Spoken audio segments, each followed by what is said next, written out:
idea that you can test or implement immediately. But I believe in insurance. I'm concerned that maybe there are a few of you who haven't yet come up with something that can directly impact your business. So I'm going to give you a quick top 10 list of even more wild ideas that I hope will get the rest of you to fill in your idea. Why not consider crossing segment boundaries entirely?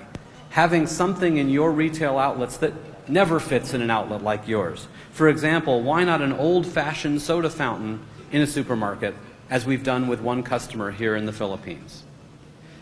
Here's another idea, combos. McDonald's and Jollibee have done a brilliant job driving purchase intent through combos. This goes beyond going from ingredient to recipe, as we talked about earlier, to creating a full package offer at a certain set price. Why not combos in your outlets? Or what about affinity marketing? When you buy something from Amazon.com, they use their data to tell you that other people who bought what you bought also bought this other stuff. Well, you have that data too. You've got scanner data, you've got all kinds of data. Why not tell your shoppers that when people bought what was in their basket, they also bought this other thing that they can consider? Why not learn from eBay? Every one of you has shoppers who are brilliant cooks and bakers.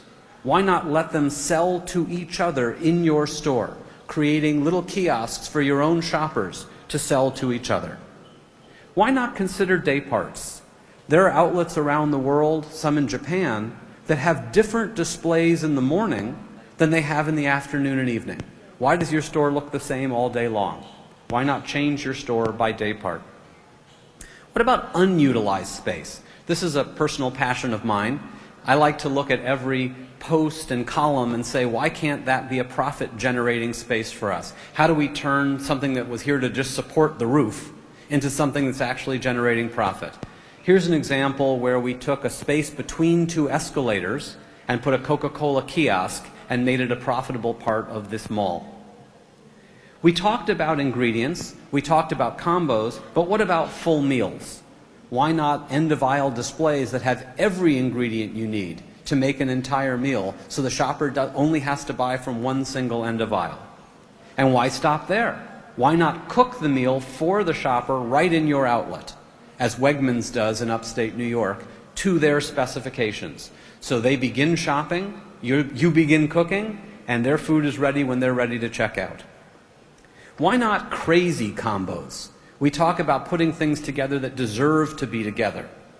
But why not put things together that make no sense whatsoever? H-E-B in Texas does that. They pick things that have no relationship whatsoever. A hammer and ketchup. And say if you buy them together, you save a tremendous amount of money. We tried this here in the Philippines with cargo pants. Coke and cargo pants, a natural combination, right?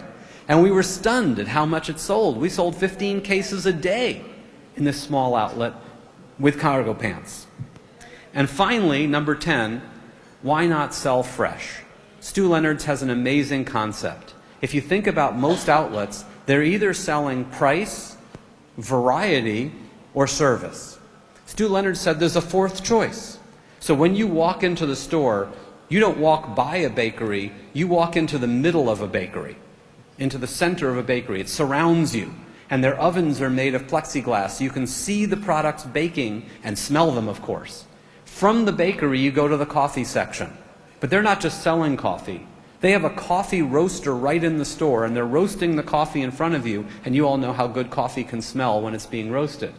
And from there, you go to the milk bottling plant, which I've pictured here in the store, although the real one doesn't have a cow in it. The milk bottling plant is set behind plexiglass, and you watch your milk be bottled and slide right up to you as you take it.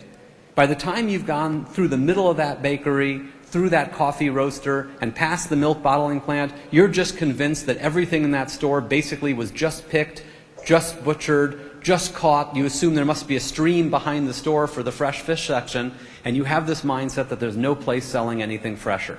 And every one of those ideas can be replicated in your store. In summary, why not consider seeing things in a different light?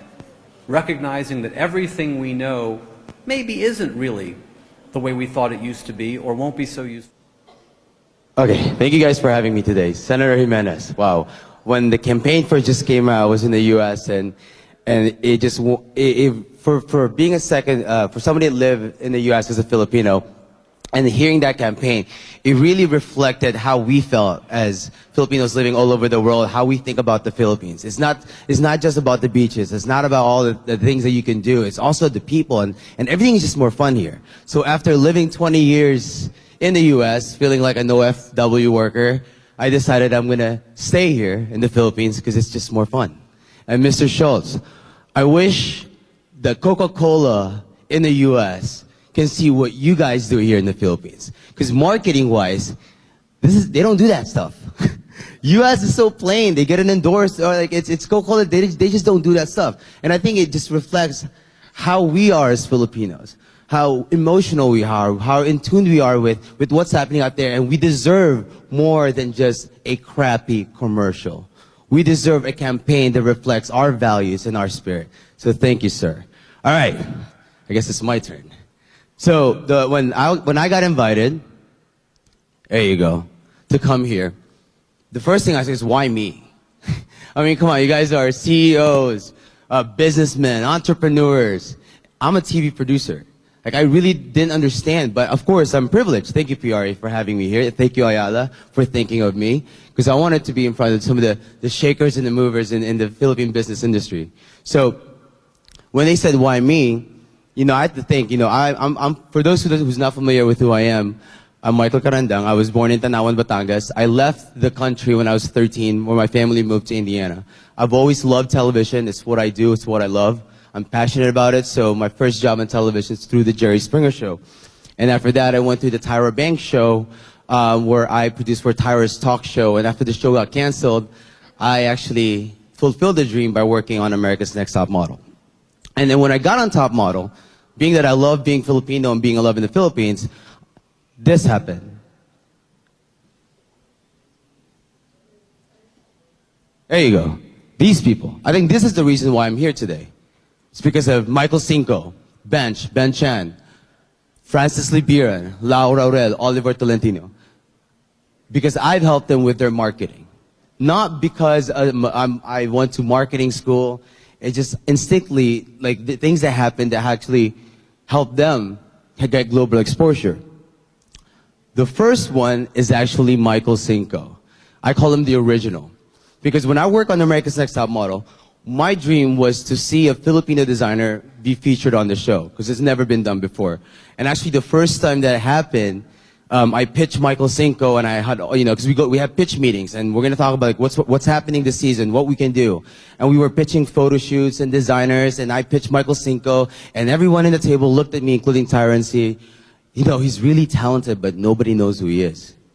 So it doesn't make sense for an international syndicated show like America's Next Top Model to feature someone that's unknown.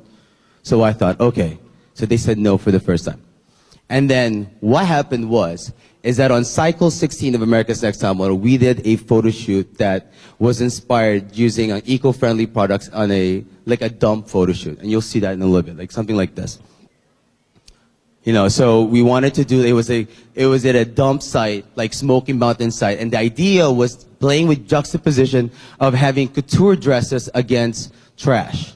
And remember, our stylist that we were hiring was saying, like, there is no way you can get somebody, any designer like Valentino or Alexander McQueen, to lend clothes and take it to a trash dump. So what I thought is, like, hey, this is a way to get Michael Cinco on the show. Because I know he can create couture dresses, and I know he would probably do it for free if it's going to be featured on the show. And it was. And here's what happened, in case you missed it.